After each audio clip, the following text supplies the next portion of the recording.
சாப்பாடு ரொம்ப விரும்பி வெண்டைக்காய் வெண்டைக்காய் நல்லா சமைச்சா பிடிக்கும். ரொம்ப பிடிச்ச வெஜிடபிள். உள்ளதை கேட்கவா என்னுயிர் சேர்ந்திட நார்கள் சொல்லவா. ஹலோ கைஸ், வெண்டைக்காய் கிரேவி தான் பார்க்க போகிறோம். அதுக்கு வெண்டைக்காயை நல்லா வதக்கிட்டு அதே பேன்லேயே நம்ம ஆயில், கொஞ்சமாக சோம்பு, அது கூட கொஞ்சம் கடுகு சேர்த்துட்டு வெங்காயம், கருவேப்பிலை, தக்காளி, கொஞ்சமாக உப்பு சேர்த்து நல்லா வதக்கிக்கோங்க.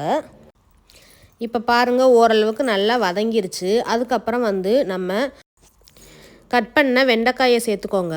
இது கொஞ்சம் வளவளப்பாக இருக்குது. நம்ம சமைக்க சமைக்க ஃபைனலாக சூப்பர் கன்சிஸ்டன்சிக்கு வந்துடும்.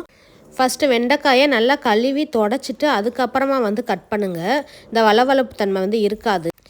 இப்போ நம்ம தண்ணி எதுக்குமே சேர்க்காமல் இங்கே பாருங்கள், நல்லாவே வெந்து வந்துருச்சு. நம்ம அந்த எண்ணெயிலே நல்லா கிளறினால அந்த வளவளப்பு தன்மை எல்லாமே போய் இப்போ சூப்பராக நமக்கு ரெடி ஆக போகுது. அதுக்கப்புறம் நம்ம மசாலா ஆட் பண்ண போகிறோம். அதுக்கு 1 டீஸ்பூனுக்கு நம்ம வீட்டில் அரைச்ச மிளகாய்த்தூள், அது கூட 1 டீஸ்பூனுக்கு வீட்டில் அரைச்ச மல்லித்தூள், அது கூட நம்ம காஷ்மீரி மிளகாய்த்தூள் ஒரு 1/2 டீஸ்பூன் ஃபார் கலருக்காகவும், அது கூட நல்ல ஒரு காரசாரத்துக்காகவும் நம்ம இப்போ புளிக்குழம்பு மாதிரி வைக்க போகிறோம். ரொம்பவே சூப்பராக இருக்கும். கிரேவி கன்சிஸ்டன்சியில் வைக்க போகிறோம்.